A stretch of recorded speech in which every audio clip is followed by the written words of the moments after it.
What's up, guys? I'm Wes. And I'm Aaron. Do not be alarmed. This is only a test.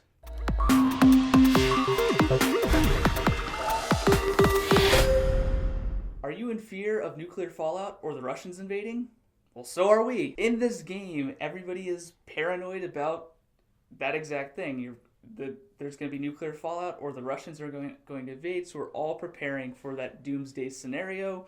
And there's going to be a constant, the news is going to come out on the TV and be like, DEFCON 2, DEFCON 3, oh my God.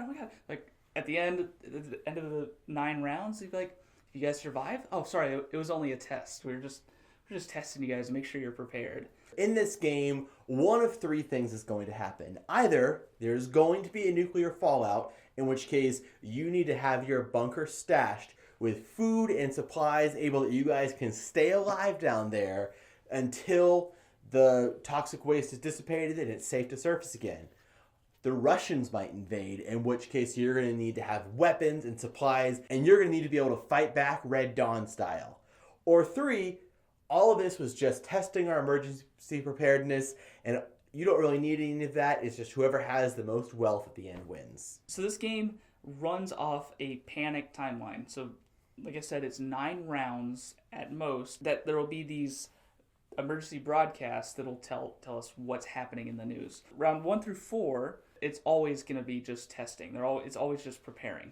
Starting at round 5, when we get there, when we flip over this card, there's a chance that there could be nuclear fallout on the other side. And then game would be over, and whoever prepared the most for nuclear fallout by having the most consumable items, which is one of the types, then they will win the game. But maybe we get there, flip over round 5, nothing happens. It's just more DEFCON announcements. Then we'll just, keep preparing. We'll keep getting ready. Something's going to happen eventually, right? So then we go to round 6. The Russians could invade that turn. So, we flip through the cards that are there. If they don't invade, all right, cool. Keep preparing. And it just alternates back and forth. Either it's going to be the fallout or it's going to be the Russians. And you're not sure. How do you become sure? You go to City Hall and you picket and you get the congressman to do your dirty work, I guess. So there's actually a lot of actual card play that comes into effect when some actions that we'll take with the City Hall. You can actually add more cards to the rounds if you want. If you've been preparing for nuclear fallout, then you want nuclear fallout to happen because you have the most items and you're going to win if that happens. Mm-hmm. So you're going to want to just put as many cards there as you can. Like any prepper, like secretly way down in there, you're like, I kind of hope it happens so everyone knows I'm not crazy. Yeah, exactly. So there's one of the actions in City Hall. If you win that action, you can place more cards there. There's actions that allow you to look through an entire stack and see what's in there and then reorder it. And then the last one allows you to remove a card. So if you've already looked through it, you know what's in there, and you put something at the bottom you want to take out. Like if you saw that there's going to be nuclear fallout, but you don't want it to happen, you can remove it and put it back into its deck, which can prolong the game and hopefully either we survive or the Russians attack. You never know. City Hall is also where you're going to get all these supplies we're talking about, and there's a lot of bidding going on there between bidding on the items and bidding on the actions you can take. That's really where the bulk of the gameplay takes place. Mm-hmm. There's stuff going on before that and after that, but the meat and potatoes of the game happens in City Hall. Absolutely. And that's where I almost said it was worker placement earlier. I'm like, it's worker placement, but you're bidding on who gets to take that action, and then I realized that almost every bidding game is kind of a worker placement if you're bidding with people. Yeah. But regardless, we're each going to take turns placing our meeples down there, and whoever has the most on an item or on an action slot gets to acquire that thing or take that action. Whoever's the first player kind of determines the order those things resolve in, because maybe you want maybe you want me to add a card to a deck before you look and see what that deck is, mm-hmm. or anything like that. And then we're going to claim those things. And then as we go down the panic track, we find out how prepared we get. Because when you win the bid on an item, you don't just get it. It goes to your shopping section, and then it takes time of the different levels of DEFCON before you actually acquire that into your provisions. It's kind of like you mail order this stuff, I guess. You're like, oh, I need assorted cured meats and bacon, but it's going to take 6 DEFCONs to get here. Like, Yeah.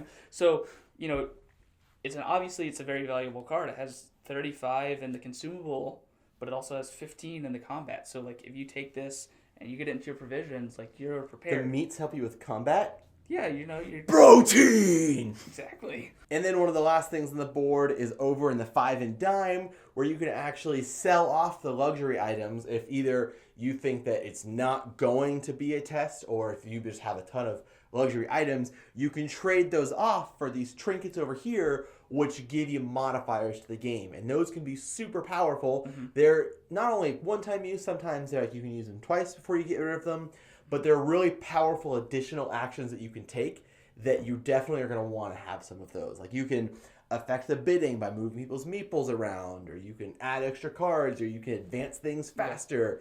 So those are definitely, like, one of the things you're going to want to have during the game. So along with the 3 different styles of prepping, there are 3 different leaders. There's these 3 cards to represent them. You have the panic leader, the negotiation leader, and the scramble leader. And they all get passed around by whoever is most prepared in that type. So, if you get if you've been preparing for the Russians to attack, you're the panic leader. You're panicking, I guess.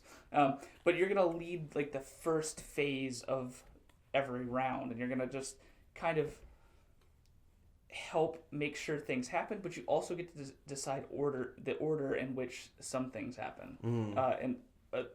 The main one for the panic guy is the radio station. Like, there will be an event card that happens, and if you are the panic leader, you get to make a choice sometimes on, like, how it affects everyone. Mm-hmm. And then the negotiation phase leader, that's whoever's been preparing for the Reds to attack, so you have the most self-defense items. And the big choice you get to make there is who starts the bidding and how the bidding resolves, which again can really help you with, like, the actions, or give you a little bit leg up. Be like, I'm going to have you start bidding first so that I then get to be the game changer every time, and I'm not going first. And then if you're the scramble phase leader, you're going to lead the very end of, like, kind of the cleanup phase in a way, where you're going to be purchasing cards from the 5 and dime store. So you just choose what order people get to buy from there. So, if you see something on top that you really want, you're the leader, you're going to make sure you get first dibs, and you actually go in there and purchase first. And then after that, everyone can stockpile any of the items that they've already completed and they've already brought back to their home. And that doubles their value towards end game. So if you're really sure of it, you don't need it out here for the majority so that you become leader, and you'd rather have double the points. It's a really interesting choice you have to make there. You're like, okay, if I keep it out here, I have power. I get these, positions being the leader of these different phases, and I get to make decisions that affect everyone. Or I can just, be very sure about something, get into my bomb shelter, and just be, like, extra prepared. In being the leader in this phase, it took me a second to wrap my head around, like, why I wouldn't just want to stockpile everything. Well, it's not necessarily game changing. It can definitely swing the game a little bit, being able to make the choice of, no, I want to bid first to make sure I lock this down, or, like, I want to choose to have you activate first, or I want to go first here. Like, it can be a little swingy being the party leader, which is why you may want to boast the fact that you have the most of that supply by keeping it in your provision section. Or with your luxury items, you may want to buy something later on, and once you've stockpiled those luxury items, you can't trade them later for stuff at the 5 and 9. This game can be a lot of fun if you have players playing the game, like the meta game of it, of, like, trying to get something to trigger, which I feel like is a big part of it. That's what I wanted to do. I was like, so I've been collecting a lot of consumables. I really, really want nuclear war. It has to happen. That's the only way I can win, So you really got to take as many of the City Hall actions as you can to try and influence that, and try and, get that card out there and mull through this deck by, like, okay, I'm gonna look at the top one. Nope, it's not there. I'm tucked out at the bottom, and really make sure it triggers. And knowing that, like seeing Aaron go really heavy in the consumables and really push the nuclear fallout, I could also then try to bid to look at the fallout deck to look at it and say, that's the fallout. I'm going to put that at the bottom. And now I don't know, but I'm pretty sure that that's not going to happen. Mm-hmm. And so now I'm going to let him go and keep prepping for that and be like, that loser. Everyone knows the Reds are going to invade. There's not going to be a bomb. It's almost a social aspect where you can be like, either working together if there's two of you that are kind of pulling for one thing, or, just kind of like playing off of each other and like working against each other. Like, no, that's not going to happen. And like, you put a card in there, I'm just going to take that card out. You put a card in there, I'm just going to take that card out. Like, you can totally mess with each other that way.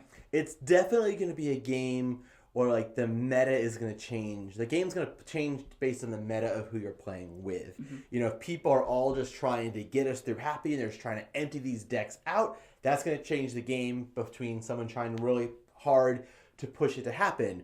Or if somebody's, you notice they're stockpiling a bunch of cards versus leaving a bunch of cards their provision, like that's going to really help mold the game, and it's going to help you shape the game to what your group wants. I will say it's definitely not a heavy game. Like, we're talking a lot of strategy, but that's pretty much what we're saying is as deep as the strategy gets. Like, you can get a little take that with bidding, where like, because if you're tied, no one gets it, so you can just keep tying people up just so they get nothing. And then some of the 5 and dime cards let you like move somebody else's workers off. But again, that's kind of the extent of the take that. It's mostly just we're all prepping together, and it's whoever chooses the right strategy. Because even if you're pushing something super hard, it may still not happen. You may just like, oh man, it's not going to happen, and then you lose even though you were playing really well for what you were going for. So if you're really into like 50s nostalgia and you like that kind of like prepper mentality, this game will be a hit for you. I thought it was a very interesting game. There's a lot of interesting things going on, trying to get the right items to prep for, either, nuclear fallout or invasion, or just be like, none of that's going to happen. You guys are crazy. I'm just going to get all these luxury items. I'm going to just live a lavish life and live a long life. It's a very easy to learn game, but there is a lot of just like learning to play with the people you're playing with and, having fun with it. I really enjoyed playing this. It kind of gave me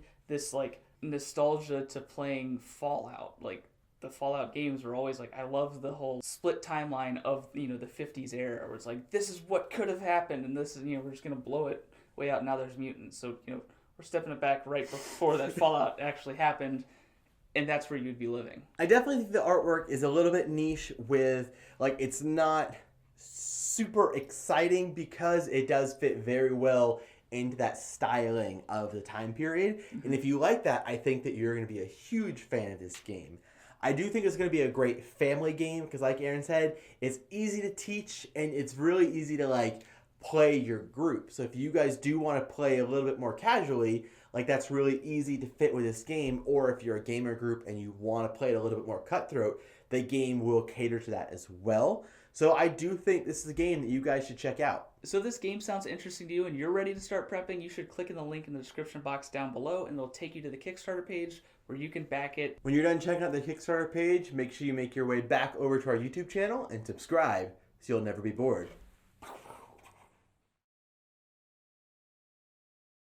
So this is only a test, takes you back to the good old 1950s when we all thought that the Russians were going to take over and Spam was going to save the day.